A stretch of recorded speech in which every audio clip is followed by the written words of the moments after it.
Yeah, bitch, wait. Grew up in the 90s, we was watching Ricky Lake. We was eating top ramen. Nalistujeme si stranu 154.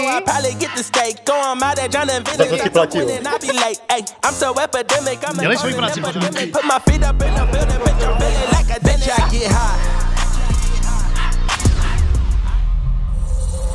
Dámy a pánové, vítám vás u sledování backstage Octagonu 35 z Winning Group Areny tady v Brně.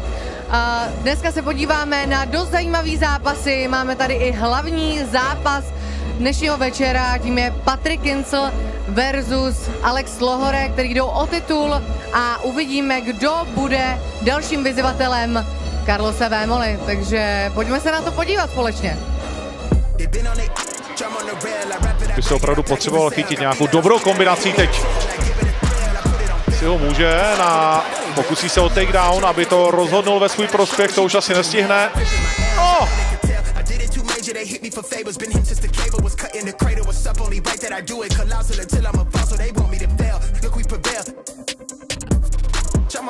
Oh, tak tohle je velká chyba. Ze sebe skopnout soupeře, o což se JJ snaží a také se to rychle daří. Raz ho vysproloval, išiel do bočnej pozície a teraz ho publikum ženie. No, tomu právě taky chci říct, že mu teče ucho, no. Vypadá to trošku, že ti za chvíli upadne. Co s tím máš, prosím tě, s tím uchem? Hele, potom v tom prvním kole jsem tam schytal takový zadní capák nepříjemný na to ucho, no a mám tam 3 praskliny nějaký, no, ale prý je to v pohodě, prý se to zahojí za 2 dny a zítra jdu na trénink, takže se na to bude držet. Tohle znamená začátek teda nějaký zase delší štace, kam se chceš dostat, nebo budeš teď teda aktivní zase náš bojovník? Určitě, chtěl bych být váš aktivní bojovník a prostě říkám, získal jsem 2 tituly a chtěl bych získat ještě jeden. Jak se máš teďko poslední dny? Co děláš? Jak ti je v téhle roli šampiona? Zdravím všechny. Chvíli jsem si na tuhle roli zvykal, ale už jsem tak nějak převzal zodpovědnost plně za to, co mě čeká do budoucna a co to všechno obnáší, takže teď už je to... Denní chleba. Teď už je to denní chléb, no. A co tě čeká teďko v blízké době, nebo klidně i v daleký, jestli nám můžeš něco prozradit?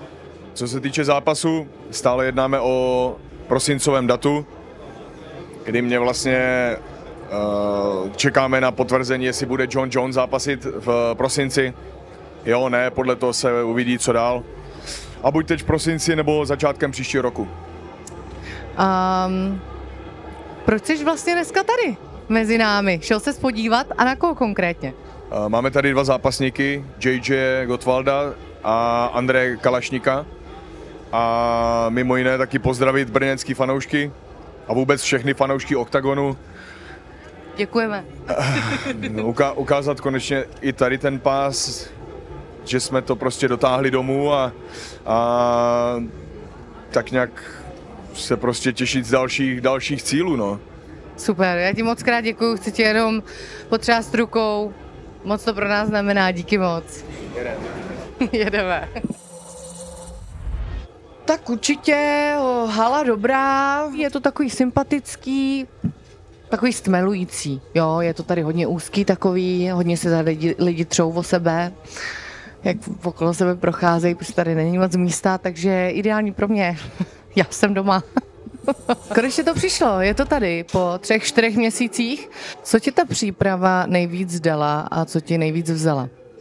A zobrala mi absolútne súkromný život, že ten som skoro nemal, lebo máš do dňa 2, niekedy až 3 tréninky, takže súkromný život mi úplne, že no social life som nemal. A máš jako třeba oblíbenou techniku, co ti tam hodně jako padalo na tréninku, co bys rád jako ukázal v zápase?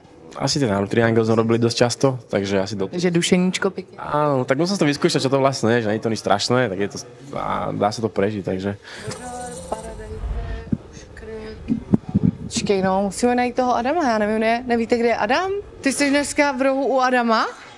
Dobře, čau. No, hele, takhle máš jakoby aspoň fakt dobrý výhled, takže jakoby v klidu. Ano, děláme srandičky, tak jako je to jedna velká srandička, tohle to ne. Že jo, no, tak jako já se bavím, protože vlastně vidím sebe před 3 rokama vlastně teď, že jo. Podobný projekt, ve mně se to pralo, co v tobě, jaký jsou v tobě pocity momentálně? Já se fakt jako cítím dobře, jako jsem v pohodě. Nejsem nervózní, ale jsem nervózní z toho, co kdybych náhodou prohrál. Nechci prohrát. Podle mě jsi nervózní z té výhry, která přijde. Tu bych těžko unes, když budu takhle slavnej. A Adam zkouší rozjet tvrdé bomby. Wow. A jde do toho, tak říkajíc doslova do písmene baseballově. No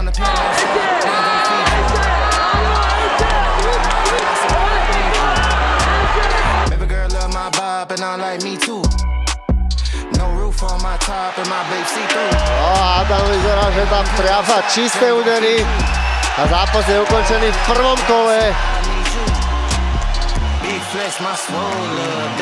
Tak. Adam nakonec dokázal prosadit tu hrubou sílu. Vy ste mi niečo rozprávali, ja som vôbec nevnímam, ani nevíš, keby teraz opíšam, že čo si robí, nevíš, zabudol si, a nevíš, jak si dostal sa tam. Ty ani nevíš, jak si sa tam dostal. To si, lebo to som hovoril, že to nedá sa porovnať tréningov s ničím, vieš? To je niečo iné. Ja som odišiel do za 2 minúty. Áno, to je také, môžeš byť hociaký na tréningu, ale to víš, prečo si odišiel. Nevieš kontrolovať, dýcháš, to rozmýšľaš, tam dá silu game, nemusíš a to zatavíš toto a nevedieť si urobiť toto, že? No. Ja som skončil 2 som vedel 25. A už keď nevieš zavrieť ruku, tak čo chcem? Neviem udrieť, neviem držať, neviem víš. Ale to je problém. Ale aj on to má, čo tebe. Pozor, on to isté, čo cítil, čo ty. Len vlastne víš, išiel viacej. Bol veľký, no. A teraz už napríklad, že vieš, čo to je. Ten druhý zápas by ináč vyzeral, ale už vieš, čo na teba čaká. Tu si nevedieš, čo na teba čaká. Vieš?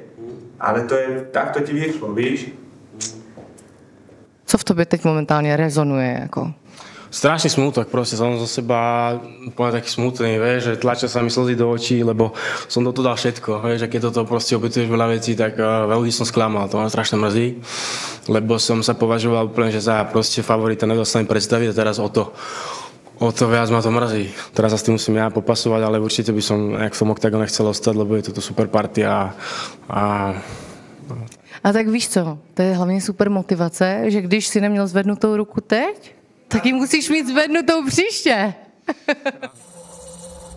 Že jestli to byla šaškárna, tak to jenom mohlo ukázat lidem, že prostě to dělají lidi, kteří tam patří a že to jsou prostě roky zkušeností a za to jsme asi rádi, tak to mělo být. Nalistujeme si stranu 154. Tak? No ale ty jsi pěkný chlapec. Všem se to líbí, moje vlasy. Jak se máš dneska? Co? Jak to jde? Dobrý. Ty jsi vlastně, vidíš to? Ty jsi tady na nějaký návštěvě, nebo co? Jak to, že jsi tady vlastně teďko? No na Octagon jsem doletěl, že jo? Do konce září mám pauzičku od všeho a od října začínám makat. Jo, pak ti to začíná. A co? Ano. A co? No nic, Octagon 3.12. Jsem ready. Jedeme. Kdo bude tvůj soupeř? Víme, nevíme, prozradíme, neprozradíme? Nevíme, ještě to je v řešení, tak uvidíme. Necháme se překvapit.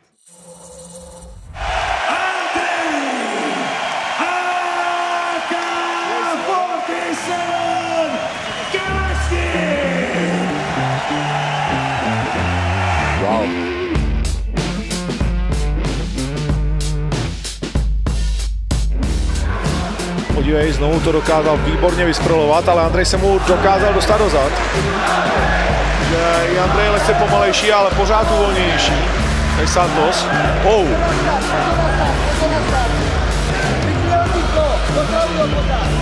Andrej teď už vyloženě na útěku před Santosem. 15 vteřin. Andrej AK-47 Kalašník. Takže Andrej, je to tam, to je hlavní, je to tam, máme to v Brně. Takže hlavně gratuluju. Děkuju moc. Fandil jsem, že mi dlužíš peníze za bypass, 3 infarkty jsem dostal. Jak jsi se cítil v tom fightu obecně? Tak, jak jsi se cítil v tom fightu obecně? Šlo to podle tvýho plánu, strategie? Strategie, nešlo to podle mého plánu. V jiných chvíli jsme zápas museli odtaktizovat trošku. Nešlo skrz některé věci prostě zrealizovat, co jsem měl natrénovaný. Ale díky bohu jsem vyhrál, jsem za všechno vděčný. Andrej, já ti gratuluju. Děkuju, brácho, děkuju. Posíláme pozdrav, brněnská hip-hop scéna, AK-47 a AK-47. Děkuju za rozhovor. Za co ti platí, jo? Jaký vlastně můžeme čekat průběh toho zápasu, aspoň z tvojí strany? Jsem připravený na obě varianty, že do toho vlítne, tam si ho budu muset pohlídat pohybem, případně to svazovat, zase si myslím, že bude mít tam respekt z toho, aby nešel pode mě na zem a bude chtít být jako opatrnější a přidávat spíš v těch závěrečných kolech. Byla tahle příprava na tu obhajobu složitější? S ohledem na pár jako zranění byla složitější. Měl jsem vyhozený žebro, měl jsem zánět v noze, nějakou infekci, co mě chvíli stáhlo jako z tréninkového tempa. Zrovna když jsem to potřeboval šponovat, tak to bylo takový nepříjemný, ale nějak jsme se s tím poprali a teď nastupuju fresh. Jestli ti vyhovuje vlastně trénovat na ty titulový pětikolový zápasy, je to pro tebe lepší, nebo? Mně to samozřejmě, hele, je to strašný voser, no, když si člověk uvědomí, že tam bude těch, najednou teď už furt 25 minut. No. Že předtím si řekl, OK, má za sebou 2 kola, tak to třetí už tak nějak jako doválčíme. No, tak další 3. Do p***. To jo, ale zase Fíza skvělá, zase si ukázal brutální formu, tak to je skvělý, ne? Už by si mohl být v nějakém panském časopisu nebo ženském časopisu. Čekám na to, stále. Dobře, tak já si... OK, takže prosím vás, jo. Call me Bucky, niggas lucky that I'm innocent. If I didn't have no morals, I'd be menacing. How a nigga rapping conscious but he ignorant? Bitch, I get high.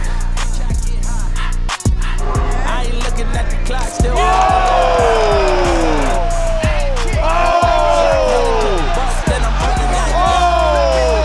A Patrik Kincl deboluje Lohoreho. To je neuvěřitelné.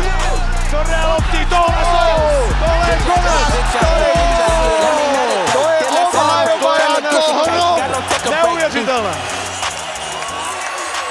The winner and sealed by KO, Patrik Inspektor Kincl. My všichni víme. Serem na Patrika Kincla. Komu je potom, co si nepřál. Já mu gratuluju k tomu dnešnímu vítězství, byl to neuvěřitelný výkon, ale užij si ten pás do konce roku, protože na konci roku ho budu mít zpátky. Jakože se Terminátor jmenuje. OK. Nicméně i tohle k tomu patří. To nezajímáš. Všechno je to moc, co nás baví. Patrik Kincl je šampion střední váhy a dnešní večer fantastický výkon. Obrovská gratulace, byla to neuvěřitelně dominantní výhra. High kick tam padnul, tam padly skvělý kombinace, padly tam prostě tak úderný údery. Ty jsi to měl naplánovaný, přesně takhle to dopadlo tak, jak ty jsi to jako vizualizoval? Ale byly tam kombinace, které jsme nejížděli vlastně celou dobu. Já jsem zápasník, který je opatrnější, že fakt si potřebuji mít jistotu v těch věcech a dneska jsem řekl, fuck it, prostě to tam pustíme a vyšlo to. Už po té první kombinaci jsem viděl, jo, dneska je ten můj den a byl. Bylo to skvělý. Co tě teďko čeká? Tiskovka. OK. Žena. Okay. A já nevím, ale řeším to. Teď prostě pro mě bylo, já jsem tady dneska přišel jakoby umřít a neplánoval jsem, co bude zítra, takže si to teďko prostě užíváš. Musíme vyzvednout tu tchýně, to bude vlastně. Okay. Fakt nejsou ty plány, říkám, sedneme si s Ondrou potom a pokecáme a myslím si, že brzo něco přijde. Dámy a pánové, vždycky něco očekáváme a vždycky to dopadne úplně jinak, než jsme si to naplánovali. Stejně jako dnešní titulový zápas. Patrik Kincl versus Alex Lohore. Neuvěřitelná bitva, fakt krátká a fakt dominantní. Doufám, že jste si to užili s náma. No a my se vidíme už zanedlouho, Cirkus Octagon pokračuje, mějte se hezky.